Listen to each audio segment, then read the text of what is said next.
Assalamualaikum warahmatullahi wabarakatuh. Terima kasih teman-teman semuanya masih setia untuk nongkrong di channel ini. Pada kesempatan kali ini kami akan membahas mengenai asal muasal atau legenda perjanjian antara Sabdo Palon dengan Syekh Subakir.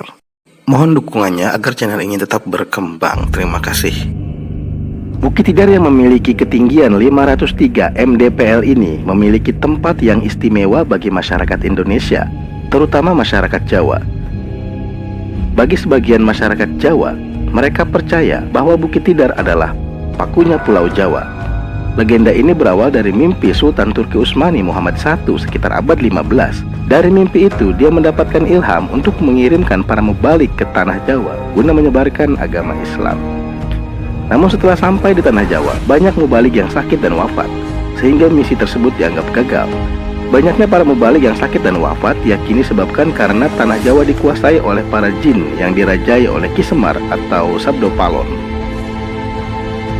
Mengetahui hal itu, Sultan pun merasa gusar, lalu ia mengumpulkan para mubalik yang memiliki kemampuan khusus seperti ahli pemerintahan, ahli pengobatan, dan ahli perawatan atau ahli ruqyah untuk dikirim ke tanah Jawa.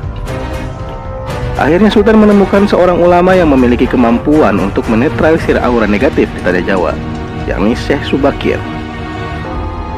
Sebelum menuju tanah Jawa, Syekh Subakir pergi ke Gujarat, India dan mengajak sebanyak 20.000 rombongan orang Islam India berangkat ke tanah Jawa. Syekh Subakir tiba di tanah Jawa dan tempat yang pertama kali ia tuju adalah Bukit Tidar. Di puncak Tidar, Syekh Subakir membenamkan batu hitam yang disebut Aji Kala Cakra yang telah diberikan doa-doa guna menetralisir aura negatif para jin penghuni Bukit Tidar.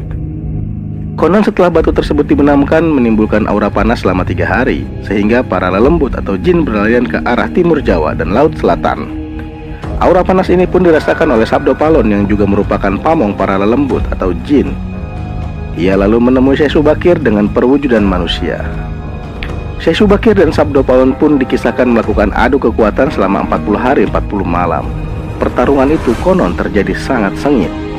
Namun akhirnya Syekh Subakir mengungguli kekuatan Sabdo Palon, hingga akhirnya Sabdo Palon meminta gencatan senjata. Syekh Subakir pun menerima gencatan senjata tersebut. Sabdo Palon pun akhirnya memperbolehkan syiar Islam di tanah Jawa, asalkan memenuhi beberapa persyaratan.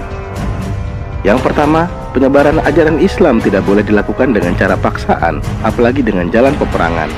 Penyebaran Islam di tanah Jawa harus dilakukan dengan cara halus dan memberikan keleluasaan bagi penduduk Jawa untuk memilih masuk ke dalam agama Islam atau tetap meyakini kepercayaan sebelumnya.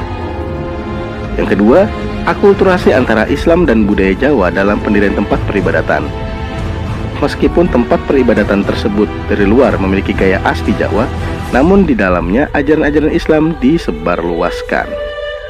Yang ketiga, kerajaan Islam diperbolehkan berdiri di tanah Jawa, tapi raja pertama haruslah anak campuran.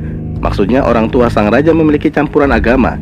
Jika bapak Hindu, ibu Islam. Sebaliknya, jika bapak Islam, ibu Hindu. Keempat, tidak boleh mengubah orang Jawa menjadi orang yang kearab-araban. Biarkanlah padi tetap ditanam di sawah dan kurma tetap ditanam di padang pasir. Orang Jawa harus tetap menjadi Jawa dengan segala budi pekerti dan kepribadian asli orang Jawa. Jika orang Jawa sampai hilang Jawanya, maka 500 tahun lagi Ki Semar atau Sabdo Palon berjanji akan muncul lagi dengan membuat kerusuhan atau goro-goro. Demikianlah sekilas legenda mengenai pertarungan Syekh Subakir dengan Sabdo Palon dalam rangka untuk penyebaran agama Islam di Indonesia. Semoga kita semua sebagai generasi muda bisa mengambil hikmah dari cerita ini. Sekian, terima kasih.